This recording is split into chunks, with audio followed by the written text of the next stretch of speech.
l'info éco avec Capital. L'info pratique Capital, ce n'est pas une surprise, mais c'est maintenant écrit noir sur blanc. En 2020, les prestations sociales seront seulement revalorisées de 0,3%, soit bien en deçà des projections d'inflation pour 2020, environ 1,3%. Mauvaise nouvelle pour les allocataires donc, d'autant que cette mesure inscrite au projet de loi de finances pour 2020 concernera notamment la prime d'activité, les allocations logement, les allocations familiales ou encore l'allocation aux adultes handicapés. Le coup de gueule du jour sera-t-il poussé contre les assureurs ? 3 établissements ont annoncé vouloir limiter l'accès aux fonds en euros proposés dans leur contrat d'assurance vie. Après Generali et Allianz, c'est Suravenir qui a confié à Capital sa volonté de durcir ses contraintes d'accès.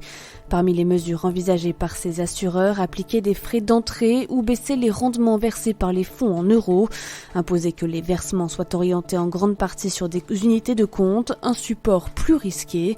D'autres établissements devraient faire des annonces similaires dans les prochains jours. Le chiffre du jour, 5%. C'est la part que Cyril Hanouna vient de céder dans la société H2O Productions, la boîte de prod qu'il avait créée.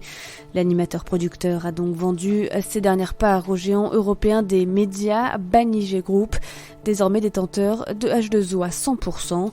Si le montant de l'opération s'élève à moins de 10 millions d'euros selon la lettre A qui a dévoilé l'information, cette vente reste une très belle affaire pour Hanouna. En avril dernier, celui-ci avait déjà touché un bonus de 15 millions d'euros de la part de Banijay, une somme qu'il avait immédiatement réinvestie en actions. L'empire Hanouna se porte à merveille. On termine avec Carrefour qui lance Source, une chaîne de boutiques de beauté. Le groupe doit présenter sa nouvelle enseigne le 2 octobre prochain. Un premier magasin est d'ailleurs en train d'être installé au 38 rue Sainte-Croix de la Bretonnerie à Paris, dans un quartier très touristique de la capitale française.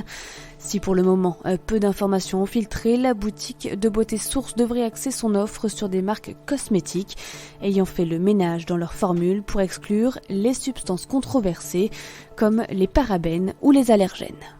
C'était l'info éco avec Capital.